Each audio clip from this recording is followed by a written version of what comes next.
What's going on, guys? Welcome back to the Brothers Talk About. My name is James. I'm Chris. And today we're going to be giving you guys our final review for Loki series, Loki Episode 6. Loki.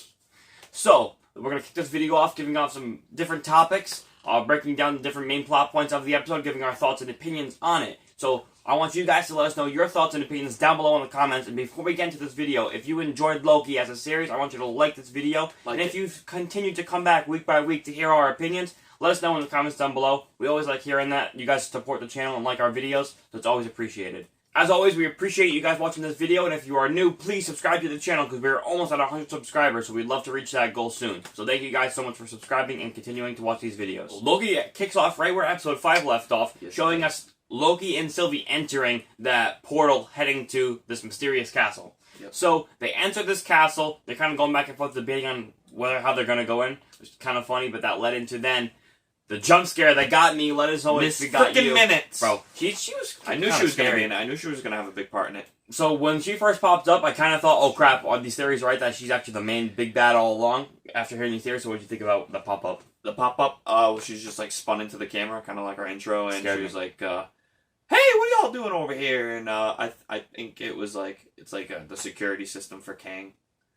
But basically, she didn't really make a big deal out of anything. She's like, he's giving you an ultimatum. Yeah, it was like one of those like Walmart flyers. Like, hey, listen, the little buy one get one special. It's like, I'm giving you a choice. You can either go, and they gave the option to go and I think be rulers of the.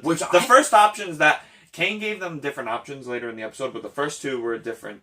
They make no sense to me. How the heck, like, if the whole sacred timeline thing's supposed to be sacred, how the heck can they then get the Infinity God with the stones, take down the Avengers, kill Thanos, and rule the world? That's what she said, right? Or is that? Yeah, that's what it was. That's what she said. So how, like, what? How does that work in the timeline? Was that a test? Was this how Kang knew all along? And there you go. Next topic. Spoiler alert. It's revealed that Kang is now in the show. So Kang, his reveal surprised me. I didn't know how they were going to do it. And when you see Jonathan Majors, the door opening up, and it's him, I was like, oh crap, that's him. I was like kind of not surprised that he wasn't a blue-faced monster, but at the same time, like throughout all the series, I had no idea really who he is and still don't really know. But at least it revealed something, and I thought it was interesting that it wasn't what everybody expected. It was a different take on what people know about Kang. Yeah, so I thought that was interesting too. I didn't expect. I kind of was expecting the blue-faced alien, only because that the Timekeepers kind of had that vibe to him. It was the whole like facade though, with just like the same thing with Wizard of Oz. Yeah, it makes sense that maybe that it'd be more realistic, like the Great Oz being an actual dude, not being the front. So I think that kind of led into a good portrayal of this character, which I'm now dubbing Kooky Kang. He was kind of a jokey kind of guy who just kind of he felt like a character that he knew how powerful he was, so he didn't have to take anything seriously. Like how he's like kind of zipping around when they're trying to hit him. Yeah, I felt like a weird like Cheshire Cat type weird like freaking like guy. But I think that his portrayal, I liked his role, like his Jonathan Majors acting as Kang's. He actually didn't ever refer to himself as Kang. Well, they hinted at it when he's like, some people call me a ruler, a conqueror. So in this minutes then refers to him kind of what you kind of can also have him go by. Maybe it's what he's casted under is the one who remains. So it's not exactly Kang, but it is. So it's kind of like it's going to be a multiverse, universal Kang, which we'll talk about more later on in our upcoming following points. So he kind of gives Loki and Sylvie's ultimatum, like from earlier, another version of an altered deal. I am altering the deal. Pray I don't alter it any further. So he tells them, listen, I'm going to give you the opportunity. I'm tired of this gig. Yeah. He explains to them that in the 31st century, he was a scientist that then developed he was a super smart scientist that figured out that the multiverse exists. So he figured out the multiverse and then ends up, I mean, what are you going to do first? Obviously, you want to meet yourself. So he ends up pulling different versions of himself. They're all buddy-buddy. They're giving each other comments like, hey, nice nose, my guy. And he's like, oh, thanks. And so then they were friendly at first. Then after some time passed, and then all of a sudden that's where the whole multiversal war came. That's true. So we see that there's multiple different versions of like Kang all fighting each other with their like different prune sticks. I want to know what happened to that. Like I kind of wish they gave us more information. Like a flashback. Yeah, honestly, a flashback kind of would have been sick seeing all these people fight. But I wish we maybe could have gotten more information, but the crazy thing is that it is in the 31st century, so that's years and years and years ahead of where our current... Future!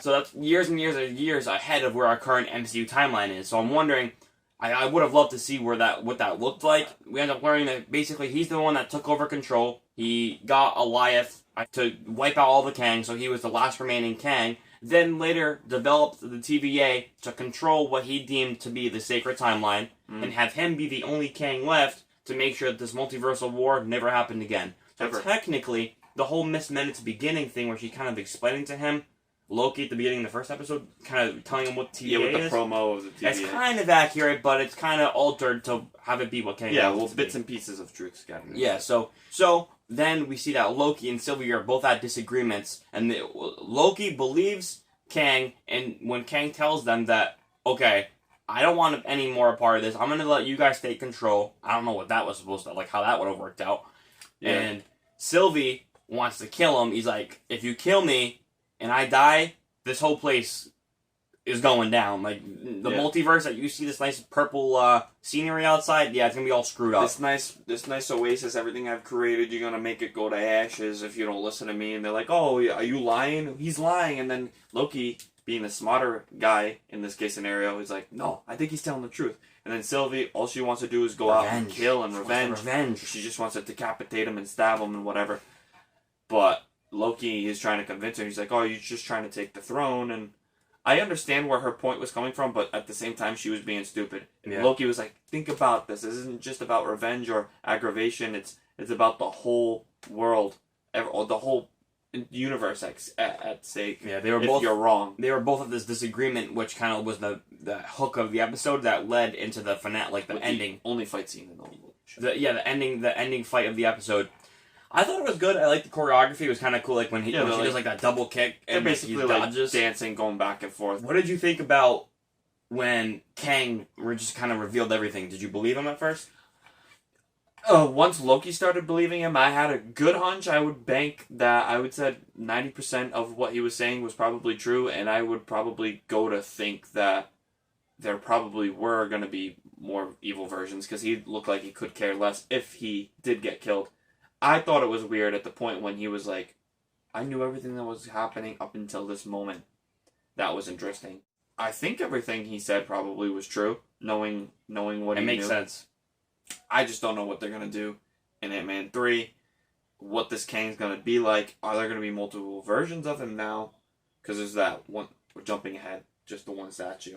But. Yeah, so I think that this episode left me.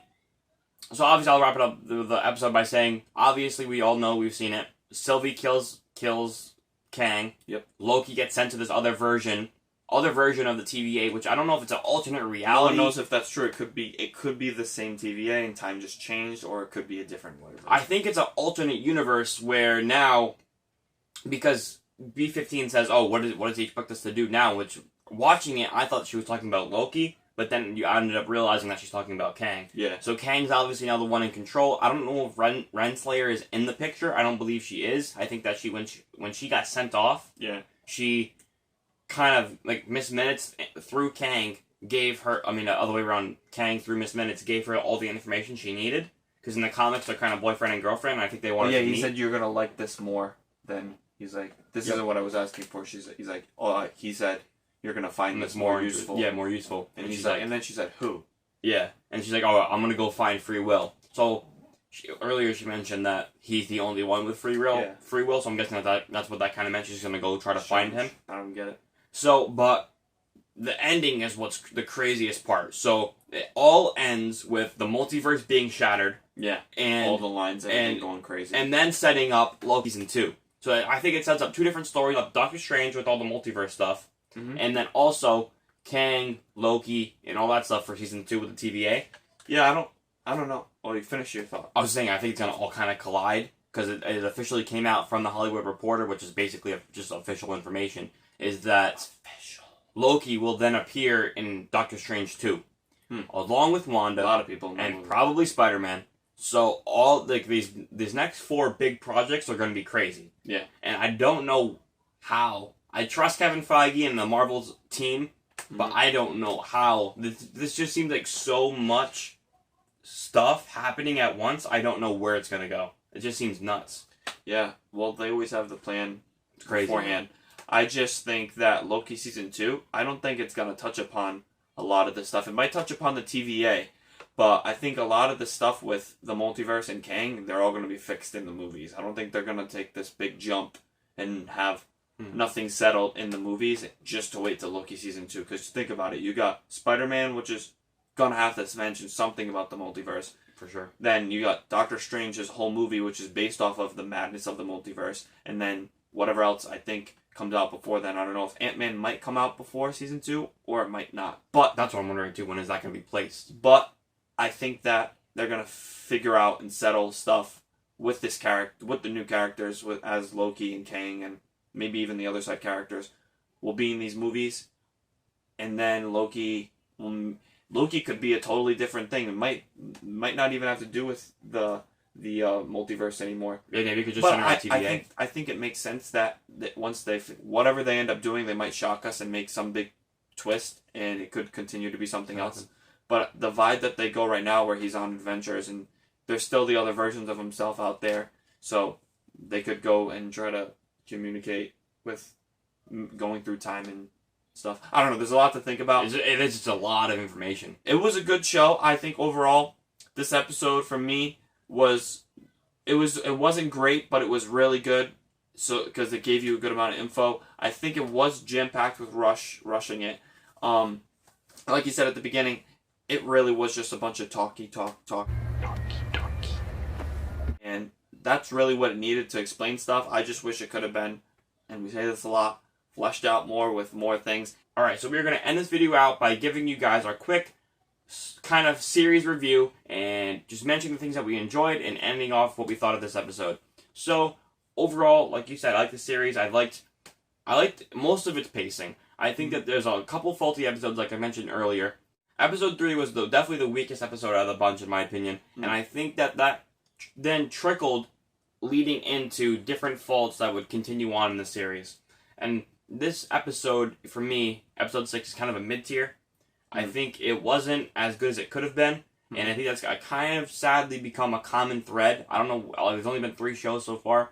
But with the Marvel series, I think the ending, all of them have this slight thing that I didn't enjoy about each one that kind of tainted it a little bit for me. Like a letdown. Yeah, it's a little bit, but this episode, it ended well. I liked it, but I think there's moments that could have been, like we always just joked on that we always say, more fleshed out. I think if episode 5 maybe would have showed us Kang and revealed Kang, and maybe gave us a little bit of information on him, we could have had more time in this episode to kind of explore it more, and not just be given to us and talked about it. But what did you think about the ending of the episode? I thought it was good for what it was. I think it was a good episode. I just wish to see more, and I guess obviously they gave us just enough to tease us with the whole multiverse now exploding. They set it up for the future projects. I like it. It was good. It didn't leave me disappointed. It just left me questioning things and wanting more, which I guess it did what it was supposed to do. The series, for being a 6-episode series, I enjoyed each episode going through. Sure, things could have been better. I do have favorite episodes more than others. I really enjoyed that episode 4 when the Timekeeper robots were revealed. I really like episode 1. And the rest of the episodes all fall in between. And this episode, I enjoyed it. I liked the new character of Jonathan who? Jonathan Majors playing Kang. Jonathan Majors, he seemed interesting. I'm excited to see where his character goes.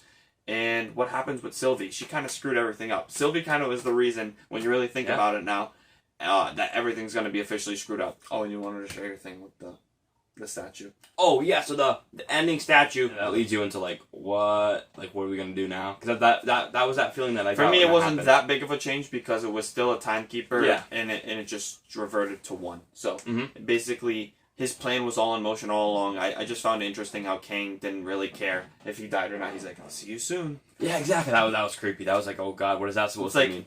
I'm sure he wouldn't wanted to have died, but I feel like, you know what, you made your choice. He kind of wanted I out. can't stop you. Yeah.